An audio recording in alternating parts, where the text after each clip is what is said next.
This is Reverend Dr. Christine Tata, really reading for you and preaching for you for the 12th Sunday after Pentecost, which is August 31st, 2025. We begin with the readings. There are 3 of them. 2 are short. The first one is from Proverbs 25, 6 and 7. Do not exalt yourself in the presence of the king, and do not stand in the presence of great men, for it is better that it be said to you, come up here, than that you should be put lower in the presence of the prince, whom your eyes have seen. I'll read the larger reading today, the gospel story from Luke 14, chapter 14, and then the third reading. This is a story about Jesus. One Sabbath, when Jesus went to eat in the house of a prominent Pharisee, he was being carefully watched. When he noticed how the guests picked the places of honor at the table, he told them this parable.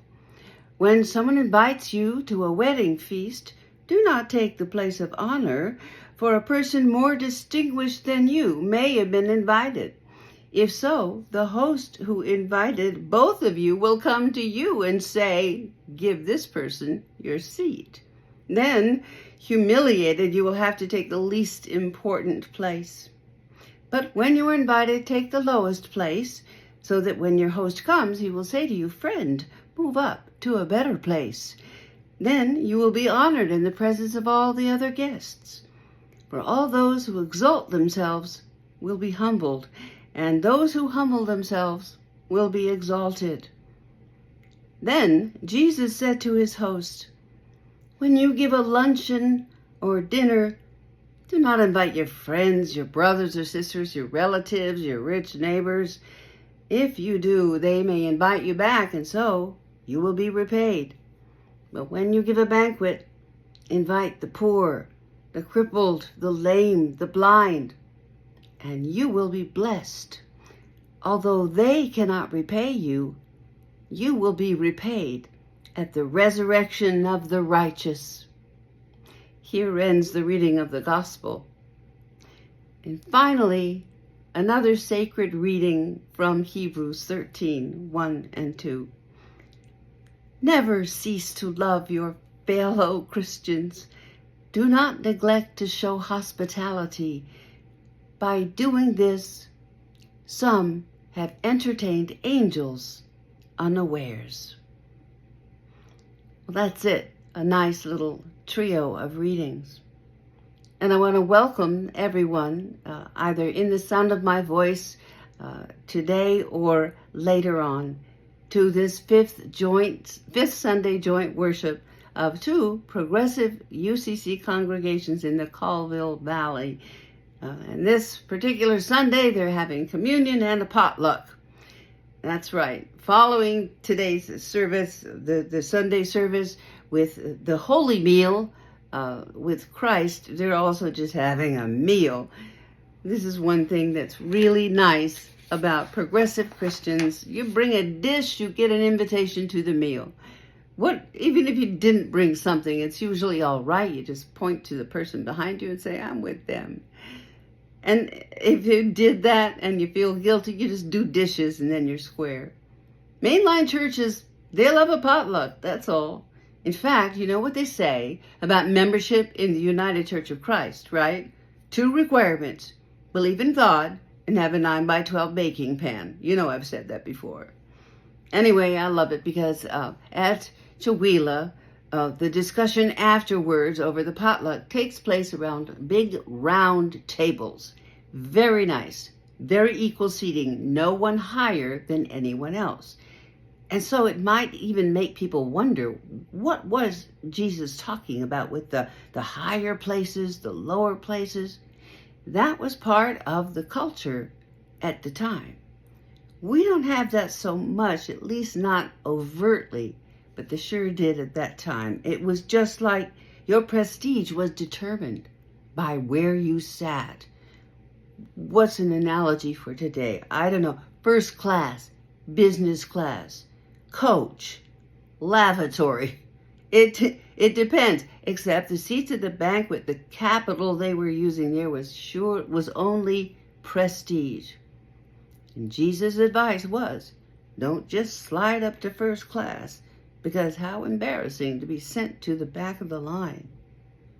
I'm thinking that's good advice for many of us as we go through life. I didn't even wear a clergy collar to do this sermon, not just regular clothes. I don't want to think I'm getting above myself. Anyway, and Jesus then goes on to say, if you have a banquet, it doesn't have to be for your friends. They can't reciprocate for the poor. I'm thinking, what the heck? Well, can't I have my friends over? What about Thanksgiving? Right? Why should I invite those poor people instead of my friends? It's a good question. Why indeed? I think Jesus is making a point here. Maybe we should broaden the question. Because if you feed the poor, you get a good feeling. And you hope you will please God. What if we took Jesus' lesson about sharing and apply it to your church? Let's think of your churches as the banquet.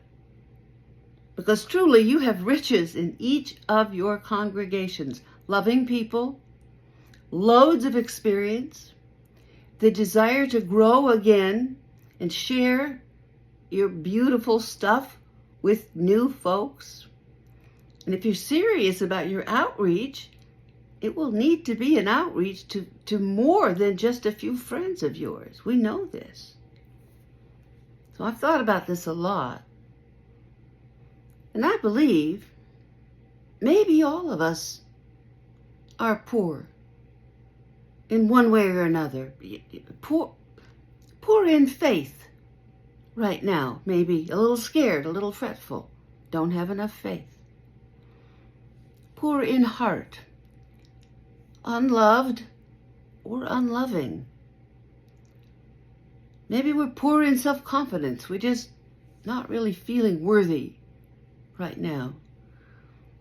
Poor in charity. Not ready to share. Fearful we might not have enough. That's happens. That's real. Or maybe we're just flat out poor right now. That's possible. We're struggling with our bills. Eventually, it will dawn on us, I think, if we realize that somehow, without shame or blame, we are the poor. Living these days in a meaningless rat race, we might be the poor. And we need to be invited to a banquet that a congregation offers. And if we go there and we experience the kind of extravagant welcome Jesus is talking about, hey, welcome poor. Well, come on, poor people. Sit anywhere and I will elevate you. Then no matter who we are, no matter how rough the world has been on us, if your churches can offer that kind of welcome, then you are living out the statement you make in your churches. No matter who you are, no matter where you are on life's journey, you are welcome here. By the way, those words have powerful implications, and you're very bold to make those statements every week. It takes work to learn the ways of extravagant welcome. But you're doing it. You're starting with the basic field work Jesus has required, loving your neighbor as yourself, and you do that by feeding the poor. You have a little banquet, the Friday meal at Colville and the Tasty program at Chihuahua. You give to people who can't reciprocate. You're already doing that. Why? Because it's the right thing to do and it feels good to provide for people who need it. It's precisely what Jesus has asked his followers to do. And then you called me as your pastor and teacher. And I just have to keep praising you for the beauty of the banquet you're providing. Next, you have to invite more people. In each unique church, let's do a new thing. Let's look for people who are poor in one of those ways and treat them as if they're poor and they need what we have. Invite them in because we have this banquet. And the poor in spirit, the poor in courage, the poor in heart, the people hungry for community, hungry for a good word and a radical welcome. Let's do that. I want to share with you some lines, not all of it, but some lines from a poem by Andrea Hawkins Camper that speaks to the kind of people you are that can give a radical welcome, an extravagant welcome. Listen and see if you don't recognize some of you. Blessed are we, the chalice lighters of resistance, justice, love, and faith. Blessed are we, the heretics, the outcasts, the walkers of our own way. Blessed are we, the hand extenders, the sign makers, the protesters, the protectors. Blessed are we, the friend, the stranger, the lonely, the hidden, the visible, the authentic. Blessed are we, for this is our beloved community, and this is who we are. The discussion question this week, if you choose to take it on, is this. What does extravagant welcome mean for your community of faith? How will you learn good ways to express your church's extravagant welcome? There you go. I'm a member of Colville Church now, so I guess they will let anybody in. And that's the kind of church you want to be part of. Let the people all say, Amen.